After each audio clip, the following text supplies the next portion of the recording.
Здравствуйте, дорогие друзья! Я рада вас приветствовать на моем канале. Сегодня в данном видео я готовлю ганаш на белом шоколаде. Существует масса различных рецептов, но на мой взгляд этот рецепт очень удачный. Ганаш получается очень воздушный на вкус, по текстуре. Ярко выраженный вкус белого шоколада у него присутствует. Прекрасно он держит форму. Ганаш, приготовленный по этому рецепту, превосходно подходит для выравнивания тортов, для украшения тортов, пирожных, капкейков, для наполнения пирожных макарон, также для наполнения других пирожных и кондитерских изделий, некоторых видов печенья и так далее. И для этого рецепта нам понадобится всего 3 ингредиента.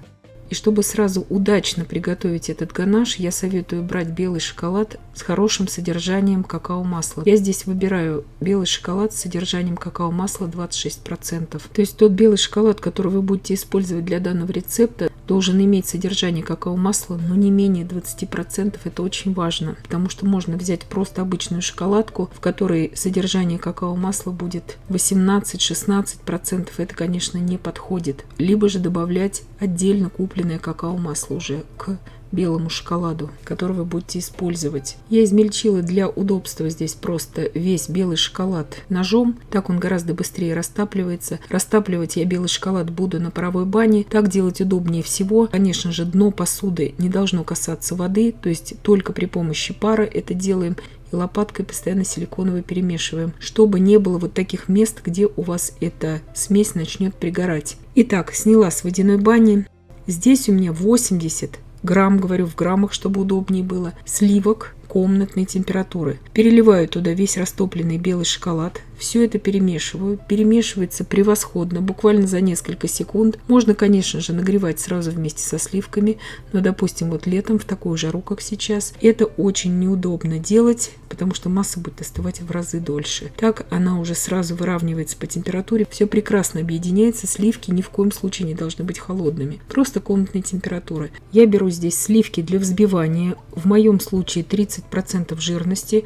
Вы смело можете брать жирность сливок до 35%. То есть чем выше, тем лучше. Вот эту шоколадную массу я остужаю до комнатной температуры, а 150 грамм сливочного масла я нагреваю до комнатной температуры. То есть у меня прошло некоторое время, обе массы выровнялись по температуре. Шоколадную массу я взбиваю сейчас минуты 3.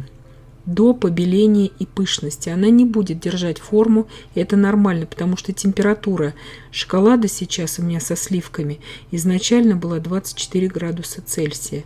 Это вполне допустимо для этого рецепта. 150 грамм размягченного сливочного масла я взбиваю примерно тоже 3 минуты до побеления и пышности. Посмотрите, как побелело у нас масло. Масло здесь я беру 82% жирности, не ниже.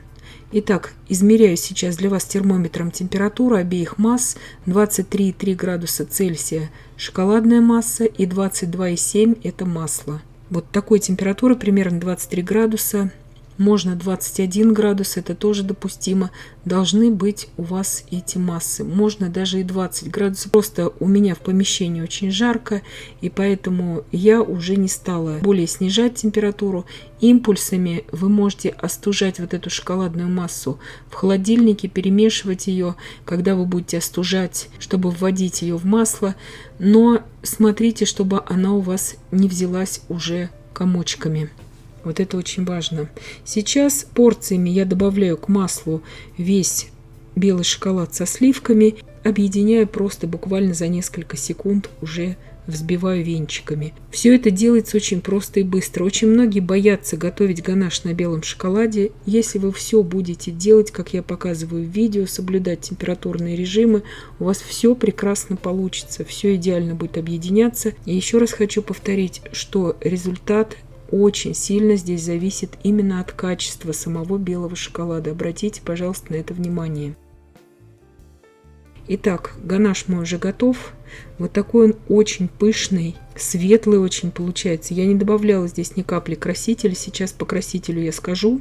Если вы захотите его просто белоснежным сделать, конечно же, можно это делать при помощи пищевых красителей различных.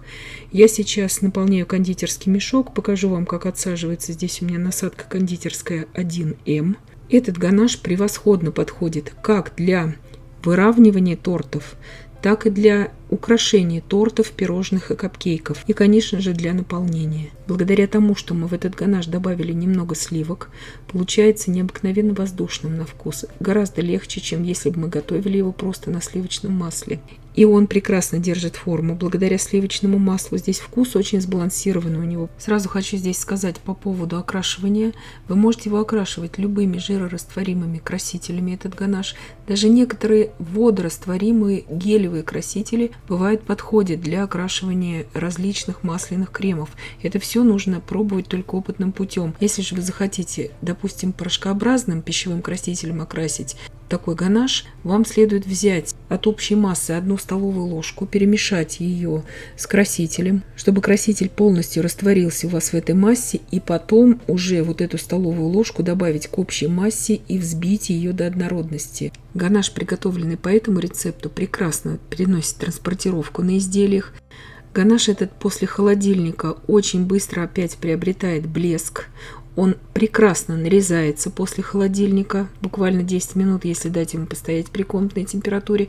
Вот так ганаш выглядит после холодильника, то есть на нем нет конденсата никакого, он не заветривается. И потом, спустя буквально минут 10-15, он опять приобретает свой незабываемый блеск на изделии. И, конечно же, благодаря своей рецептуре этот ганаш получается по вкусу необыкновенно вкусный и легкий. И я надеюсь, что видео было полезным и познавательным. Подписывайтесь на мой канал, ставьте лайки, пишите комментарии. Я всем желаю больших успехов и до встречи в новых видео.